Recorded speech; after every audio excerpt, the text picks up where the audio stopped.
일방적인 행정을 세우고 있습니다. 서울시가 일방적으로 간다면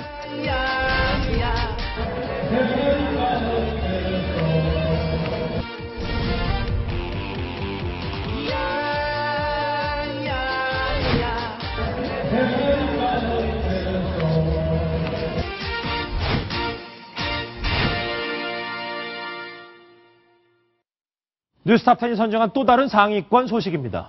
3위입니다. 박원순 시장 얘기군요. 서울역 고가 일방통행.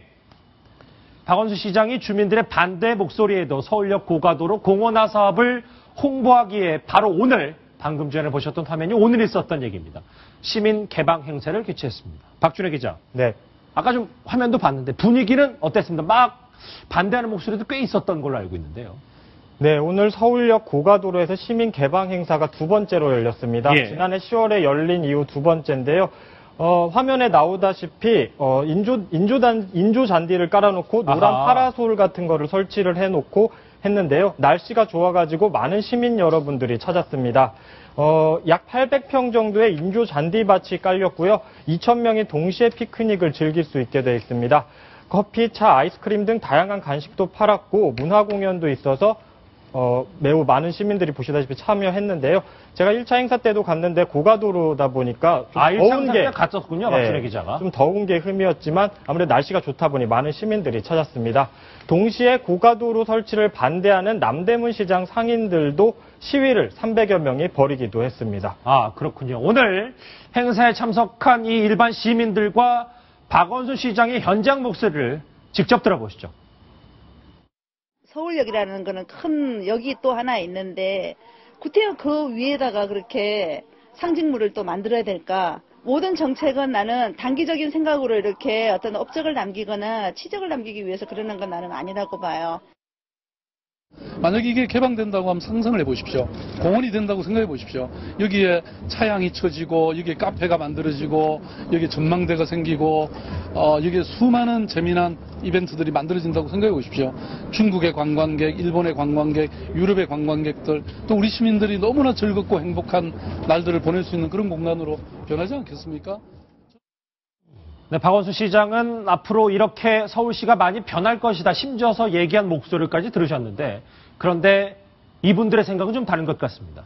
남대문 상인회는 이렇게 얘기를 했습니다. 고가도로는 상인들의 생존권과 직접 연결된 유일한 출입구인데 이를 막는 것은 지역 상권을 죽이는 일이다. 일방적인 고가 공원화를 추진하고 있다라고 반발하고 있습니다. 박성원 논설위원. 네.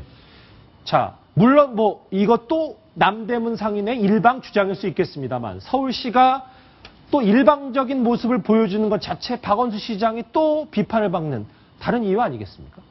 그렇습니다. 그 박원순 시장이 지금 그 고가 공원화를 얘기하면서 그 어떤 인근 상인들의 반발을 사고 그러면서 또 교통 어떤 막히는 이런 부분에 대한 비판이 나오니까 우회 국가를 또 건설하는 걸 검토하고 있다 또 이런 얘기가 나오던데 지금 보면은 그 제대로 정말 그 시민들의 먹고 살 거리와 어떤 장기적인 차원에서의 어떤 도시 환경을 고민하기보다는 뭔가 단기적으로 어떤 눈에 급하게 좀 보여줄 뭔가가 상당히 필요한 상태 아닌가 저런 생각이 드는데 지금 저 고가뿐만 아니라 2013년에는 그 세운상가 철거될 부지에 그 무슨 또 벼농사를 뭐 진다고 이렇게 또 이런 게 있었고. 그런 것도 있었어요? 네, 저도 그래서 지금 박 시장은 근본적인 그 어떤 과거의 그 청계천 개발 사업 같은 경우 이명박 시장이 했던 청계천 개발 사업을 말하자면 과거 건설 어떤 그 만능주의 이런 획일적인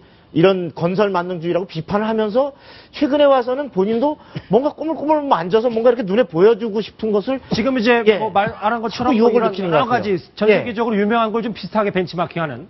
지금 보면은 그림도 있듯이 그 한강 주변에 잠실 인근에 그 말하자면 그 파리의 세느강을 본뜬 어떤 그 인공 백사장을 조성하겠다 뭐 이런 계획도 있고 지금 그 서울역 고가도 사실 뉴욕의 하이라인 파크를 좀 본떠서 흉내낸 것인데 이 부분에 대해서는 사실 엄밀한 많은 검증이 따르고 그 또 역효과나 이런 부분까지도 검증이 돼야 되는데 너무나 즉흥적으로 보여주기 식으로 내놓고 있지 않은가 이런 비판이 많습니다.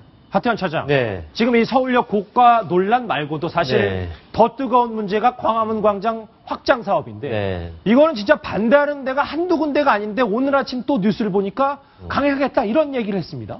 글쎄요, 뭐 서울시장의 권능도 있겠지만 어떤 국가 전체의 대계를 생각할 때 서울시장이 독단적으로 나가서는 안 되는 부분, 또 무리수를 강행하려고 하는데 박원순 시장에게 한마디 충고 드리고 싶은 부분이 있는데 급할수록 돌아가라. 아까 박성원 논설위원이 얘기했듯이 예. 뭔가를 보여주려고 자꾸 할수록 본인에게 무리수가 되고 그게 자기가 원하는 어떤 원대한 꿈에 오히려 마이너스가 될 가능성이 높기 때문에요. 이렇게 사회적인 합의가 안 돼 있고요. 지금 광화문 광장 저 차를 또 좁힐 경우에 현재보다 25% 정도 그렇죠. 차량 속도가 느려진다는 그런 교통 영향 평가도 나와 있지 않습니까? 그런 부분 숙고하셔서 조금 무리되지 않는 그런 결정을 내리는 게 박원순 시장에게는 장기적으로 좀 더 도움이 될 거라고 생각됩니다. 오늘 있었던 이 박원순 서울시장의 서울역 고가 일방 통행 논란 얘기까지 해봤습니다.